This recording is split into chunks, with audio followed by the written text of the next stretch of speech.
Hi guys, welcome back to my channel. If you're new, my name is Fatuma Lumumba. Make sure you hit on that subscribe button down below and join this family. If you're a returning subscriber, thank you so much for clicking on this video. So guys, as you can read from the title, today is going to be a story time, and I'm going to tell you my experience on how I got robbed. I know I've been silent, I've been MIA for almost a month now. It's not that I was taking a break or something, I didn't have a phone. I was robbed, everything of mine was taken, including my phone, so I never had a phone to film any videos.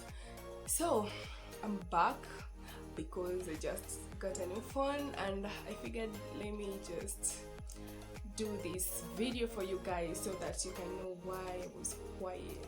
Nikasema ameishiwa na content. So as I tell you the story, I'll be also doing my makeup, so let's get it. So guys, first things first, I'll be applying on primer. As you can see, I already have my eyebrows done, so the next thing I'm doing is my primer. And here is the story. So it was on 6th October and I was traveling back to school because, you know, we had an exam, so I had to come back to school to do the exam. Ile time yenye government imesema na university student warudi mashuleni. So I booked a ticket, book bus, kwa mash poa. So nowadays, because of the curfew, the bus is leaving as early as 6 a.m. in the morning. It's back then, before Corona, it used to leave like just 3 p.m. I guess. Yeah, 3 p.m. or 4 p.m. Alafu tunafika Kakamega asubuhi kama 6 hivi, 6 paka hiyo 8, your period in between. So because of this curfew thing, basi yatoka asubuhi, inatoka saa 11 asubuhi. No, saa 11 na saa 12, nasikumbuki. Saa 11 asubuhi ama saa 12. For my foundation, I'm going to mix these two. This is LA Colors foundation in the shade Warm Caramel and Cappuccino. So I'm going to mix these two because I feel like this is more lighter and this is darker, so I'll mix them so that I can get my perfect shade. So like I was saying, basi natoka asubuhi sana, yani 6 kama 6 nadhani ndo basi natoka. So nikaenda bus station, nikapanda bus, and I was traveling alone that day because, you know, I always travel with my friends, my girls, but hiyo siku walikuwa wawili tayari wako shule, then mmoja alikuwa bado yuko nyumbani. They actually did online examination, so mimi peke yangu nilikuwa sijafanya exam. I was waiting for the physical exam. So I took the bus. It was all good, and in the bus, yani, I was like, you know, like nervous, or I don't know how to put it. Ilikuwa na wasiwasi kama kitu kitatokea. Sasa ni ile nalala lakini kibeti na kikapo makwapani, sikiachilia ni nakihag kabisa. So there is this guy that was sitting right behind my seat. I guess it's behind my seat. Alikuwa kama namshukushuku, so I was like taking precautions. So tukaenda basi ilifika Kakamega kitu saa 4:30. No, saa 5. By that time curfew was ilikuwa inaanza what time? Niyo saa 5. So I had thought about it, and I thought that ingefika hapo naweza kusa boda ni mtu boda kunipeleka penye naishi. So I'd said in case I don't find boda there, I'll have to stay in the bus, sleep in the bus niende nayo Mumias, then asubuhi kama inarudi Kakamega ndo nirudi na wao. So tumefika hapo bus station sasa Kakamega. Lucky enough kulikuwa na some boda bado wako hapo. Sasa si mimi na mkwaju wangu nikasema cha shuke nichukue boda moja niende naye. Hai, ile kushuka kuna huyo mmoja akanispot, akaja hapo, vipi customer, nikupeleke wapi? Sinasema Msamaria huyo, Msamaria ndo huyo. Nikamwambia pali kwenye naishi. So I had thought that vile curfew ishaanza, I thought that they'll be charging like a higher price, so I was prepared. Like I would give him ataka 300 shillings nini nitampa tu bora anifikisha penye naenda. But when I asked him the price, he told me that he'll charge me 100 bob only. So nikasema si nafuu hii.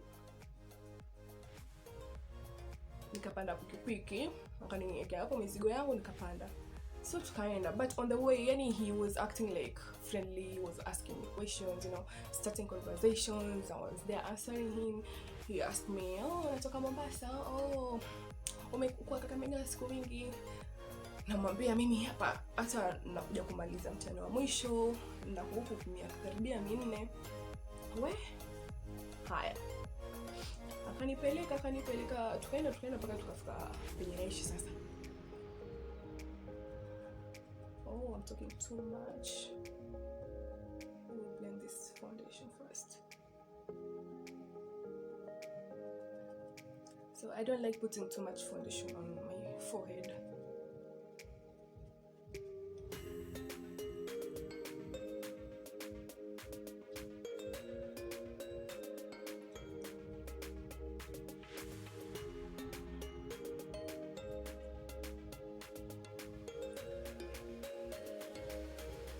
I think my foundation is well blended. Let me go to the next thing, and I will be putting on concealer. So for concealer, I'm using Elegant Pro Concealer in the shade Cool Tan, and I'm going to highlight my under eyes. I'm going to highlight my under eyes and my forehead and chin. So tumefika wapi? Tukaenda paka kanifikisha pale ambapo naishi. Tulipofika hapo akanishukisha mizigo yangu. Sasa hapa ndo kizaza chaanza. This is where it began. It happened. Oh. Let me blend this concealer real quick first, then we continue with our story.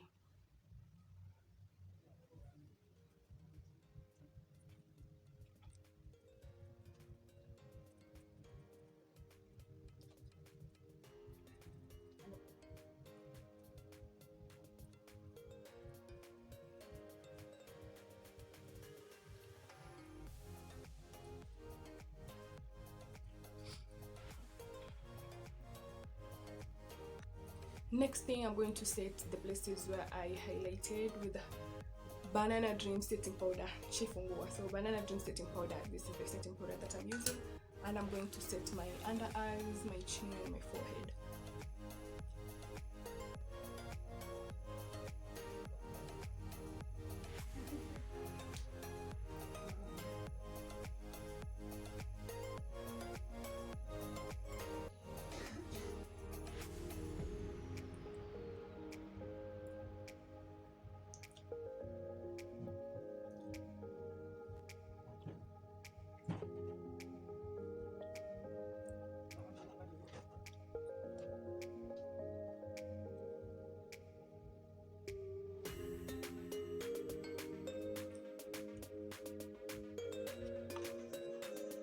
So let's continue with the story. Baada ya kuwa nishukishia mizigo yangu, so I was like opening my bag. It was just like a sling bag. I was opening my bag ndo nitoe pesa nilipe. Wow. Let me just contour my cheeks.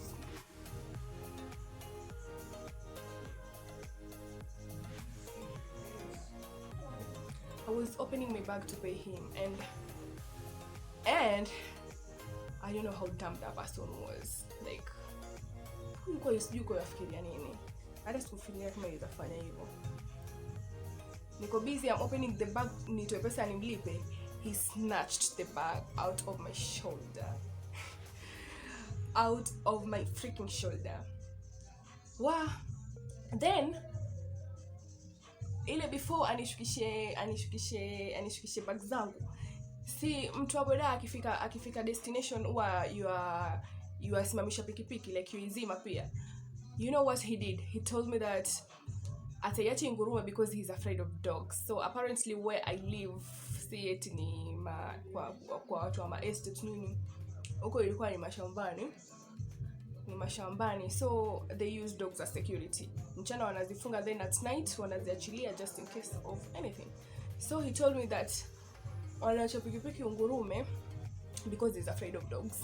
Na yule kishashukisha mizigo yangu anapanda anaenda siumwe na mambwa. That's what he told me, and I bought it because I was so tired to think. Traveling for 16 hours just seated in a bus is not a joke, guys. I was so tired. I didn't have time I didn't have time to think about that. So akacha pikipiki na nguruma. Alivonibakura kipoti, huyo jua pikipiki huyo, yani ile acha tu. Yani I don't want even to think about it sometimes. I just don't know how it happened. I don't even understand. It was like yani sekunde, wajua sekunde. He snatched the bag out of my shoulder and akapanda pikipiki, huyo akaenda. Sasa nabaki hapo ninachanganyikiwa, nashika kichwa. Mwizi! Asa akili kanipiga, sasa nafaa ni shout mwizi. So I screamed with the all voice I have. I screamed, mwizi! Nisaidieni! Yo, hey. I've never been robbed by anyone since tangu uzaliwe. So that was the first time. It felt so horrible. I was helpless, like I didn't even know what to do. Bag iko na simu, charger, pesa, yani kila kitu. Nimebaki sina shilingi, sina simu, sijui napigia nani yani. Nikapiga makelele. Hiyo time ilikuwa kama saa 6 hivi.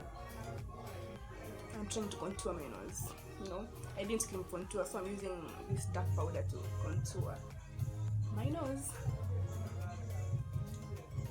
So ile kupiga makelele, majirani wakatoka. Na majirani wenyewe wabalue. Nini msichana, what happened? Nini leo waniuliza.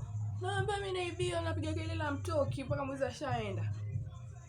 Asili wakienda hapo barabarani kuangalia nini, mwizi ashaenda kitambo. Sasa na pikipiki atachukua saa ngapi? Wewe wacha kuchanganyikiwa. Lia nani? Lia hata. I cried. I was not even crying. Mshenda mazishini alafu wapata watu walia, yani walia lakini hatoki hata chozi moja. I swear that is the person who is crying the most. That is exactly what happened to me that day. I was crying. I was really crying. Yani kutoka kifuani. I was really crying and there was no tear, no even single tear coming out of my eyes. Hey. Yani niliumwa na kifua naona siku 3 nzima. Na mama kelele nilopiga. So let's say I'm done contouring my nose. So the next thing that I'm going to do, I'm going to use this. I'm going to use this compact powder to put on some powder on the places where I didn't apply setting powder. So I'm just basically going to do this.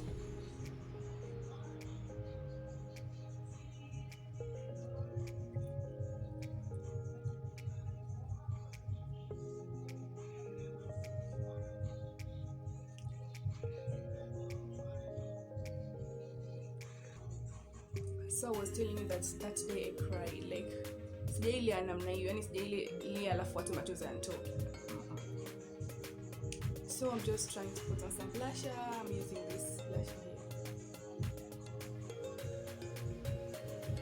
It's not blusher, it's bronzer. I'm bronzing. Yo.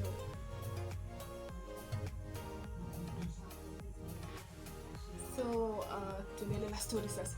Ile majirani walipotoka, majirani wenyewe, simu wenyewe kwa nazo shida. So I spotted this one guy who had a phone. Na nikamwendea nikamshika mkono. And you know what I was telling? What I was telling him? Watch movie nyingi jamani. Do you know what I was telling that guy? What? Call 911. Call 911. Maybe simu. Unajua polisi wa Kenya yenyewe ndo hao. Yaani hata mvulana alibaki tu yanaangalia. Unajua hata nisaidie vipi? Sasa 911 hiyo wani ni uzunguni huko. So they didn't even call the police. I was so disappointed, but I understand. Huku si uzunguni, huku Kenya. Next thing I'm going to do is blush on. I'm just going to smile and put it on. Yo.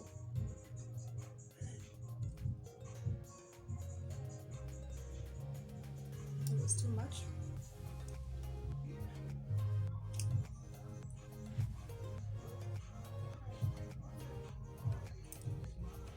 So majirani wako hapo wananiuliza amekuibia nini, alichukua nini, anamle amechukua simu yangu, pesa.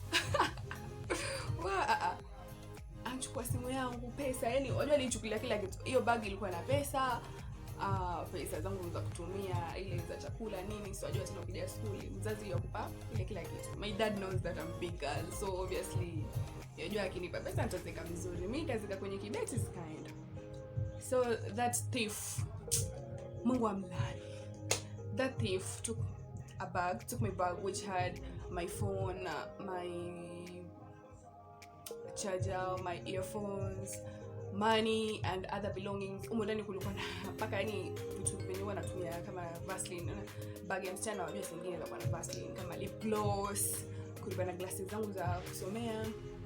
Yani kulikuwa na vitu vingi hapo ndani. Sasa aliwahi yani. Nitasema aliwahi.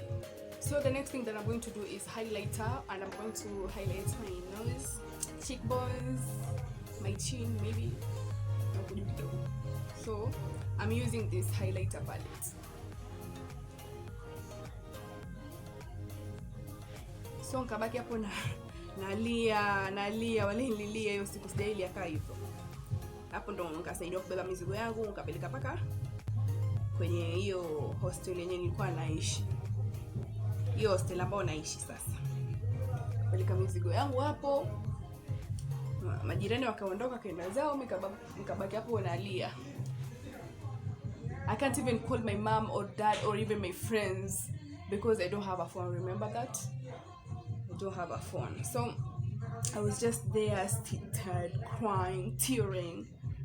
Yo, alichukua paka funguo kwa sababu bag ilikuwa na funguo ya nyumba. So ilibidi sasa nifungue suitcase na tena kutafuta spare key.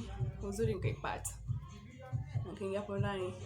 Usingizi nakwambia haukuja hiyo siku. I couldn't get myself to sleep. Nilisafisha nyumba hiyo siku. Hadi najipata shughuli nisilale. Siwezi hata lala, yani hizo stress nilizokuwa nazo. Siwezi hata lala. Sasa akili ananiambia kesho asubuhi nikiamka niroke polisi.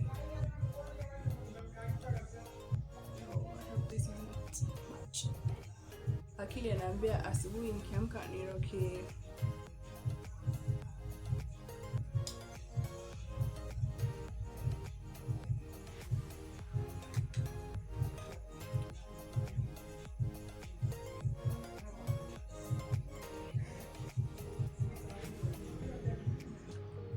So guys, I went ahead and did something with my eyes off camera. I did my eyeliner, my wanja and mascara because I'm not going to put on eyeshadow in this video.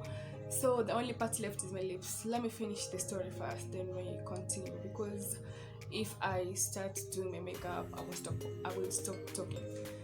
So this is what happened in the morning when I woke up. Ilibidi tu nilale hata kama ni sekunde mbili because I was so tired. I had to get a rest at least. So in the morning when I woke up, I looked for my caretaker. Then I told him to help me with his phone, obviously, so that I can call home. And my friends, you know, they should know what happened. So I called home and I was crying to my mom, like, sina hata shilingi, nimeibwa kila kitu. Lilia. So my mom was like, okay, alikuumiza, alikufanya kitu chochote kibaya? I was like, no. The good part is that he didn't even touch me. Wajua watu ama boda wa Kakamega wana hizi tabia za kuwa, yani akiona kama mtu labda amemshika sura, iwe mpeleka mali kama msituni, anampora alafu anamuua, anamwacha hapo. Lakini uzuri alinileta paka ninapoishi, alifanya tu kuniibia, lakini he didn't even touch me. Sikurepiwa, sikufanya yote. And that is the good part. Nilishukuru Mungu, nasema ni Mungu mkubwa. Mungu ni mkubwa sana. Hivyo alivyochukua, they're just material things. Obviously I can get another one. Sibi ninapata simu mpya. So those were just material things that he took. The good parts is just that he left my life. He left me safe and sound, unharmed. So I talked to my mom and I told my dad, everybody, my brothers, sister, and my friends. Ndo nikaamua niende polisi sasa kureport. Nikaenda polisi, kufika hapo nikawaelezea, yani mpaka nikawaeleza kila kitu, yani kawaambia ilikuwa hivi na hivi na hivi. Wakaniambia, wakaniuliza ile alikubeba kwanza mali gani, nikawatajia stage. Wakasema sawa, tunatuma hao polisi sasa waende hapo kuangalia kama ama ulize kama bodaboda wengine kama labda wanamjua mwenye alinibeba. Lakini siwajua polisi wa Kenya, si kama usongoni ati sijashughulikiwa. I thought that if I went immediately to the police, they would at least track my phone.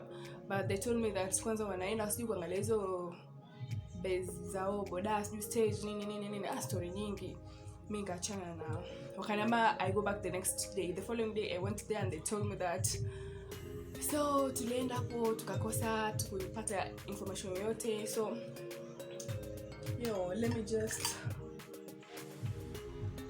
let me wipe this powder off here. It's not supposed to stay for too long.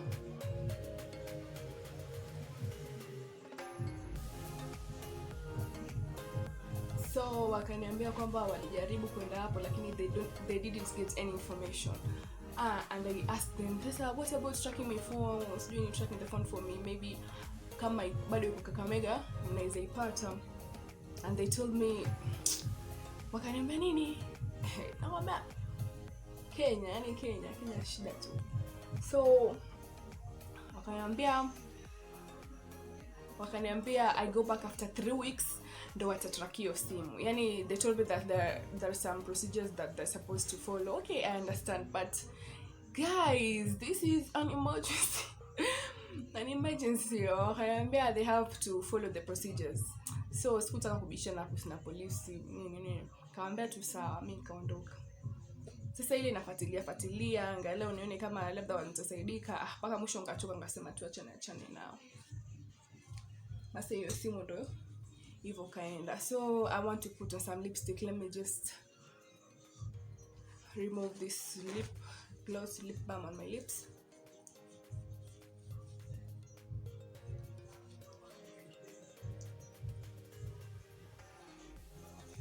So I'm going to use this. It's kind of reddish and I'm going to line my lips using this brown pencil. So ndo hivyo, yani simu yangu kaenda hivyo. Sasa ndo hivyo kaenda, hata sikurudi tena kwa polisi ile kusumbuana sana. Mwenye hapa nina exam nafaa nisomee, kumbe kila siku ngeroka na roka polisi. So nikachana na hiyo story. But alhamdulillah I got a new phone and you guys will be seeing more of me, I promise. I'll try to be more consistent. So guys, this is just a piece of advice I want to give to anybody out there who maybe is traveling. If you're traveling, pesa zako ziweke kwenye mpesa, roho safi. Weka kwenye mpesa ama pia uweke kwenye suitcase mara 10. Iko huko kwenye boot, wakati kitolea labda pesa zako zitakuwa bado ziko kwenye suitcase. Or you can put on a trouser, pesa zako zisundwe kwenye trouser huko ndani kabisa. Lakini kuweka pesa ati kwenye bag, no. I won't advise you to do that. Plus, always kama wako na pikipiki nini, it's better if you have your phone on your hand. Yaani ushikilie kwenye mkono kuliko yeke kwenye bag, sababu bag ikienda pia simu ndio imeenda.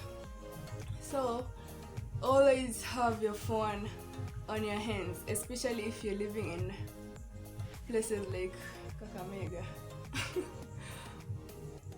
Wewe mwenza nilifanya mpaka sasa naanza kuchukia tu Kakamega. Imagine being robbed in your final year. Hizo miaka zote first year ndo mtu ampumba wako kunibia, wakaja wakanibia kama namaliza. Anyway, it's okay. So guys, another thing, if you have a brother, uncle, ana hizo tabia, just talk to the person. Hata kama yeye hata kuelewa, just try. Ama kama huwezi kumwongelesha, recommend that person to someone who can help him. Hii tabia wizi si nzuri, sababu mtu siku ya kwanza ataiba, huyo alipona hivyo, lakini siku nyingine atakuja ashikwe, na akishikwa yuoliwa. Siku hizi nafsi zilichoka, watu wanachoka sana kudhulumiwa. Siku hizi ukishikwa umeiba, my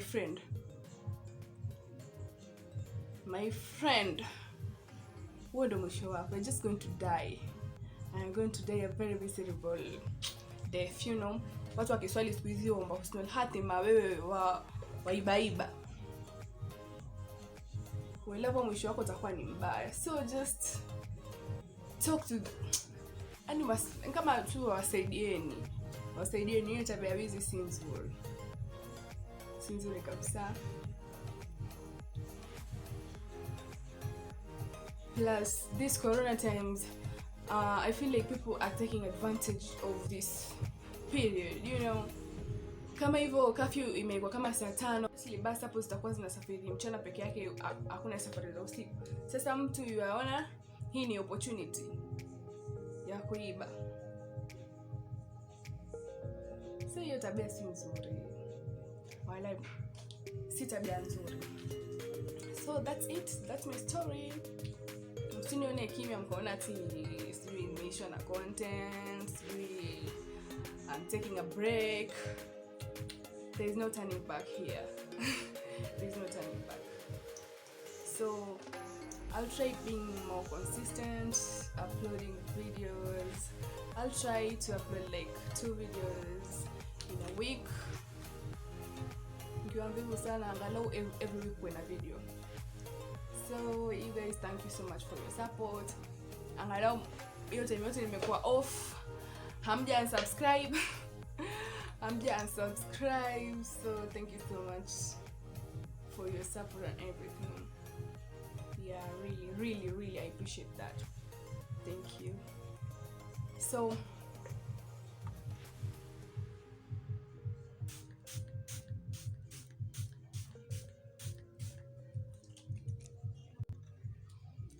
guys, that's it for today. If you enjoyed watching this video, please give it a thumbs up. Subscribe to the channel if you haven't, please. It doesn't hurt and you don't even need to use your energy. Just hit on that red button. It's over, it's done. So thank you so much for your support, for your love, for everything, and until my next video, bye.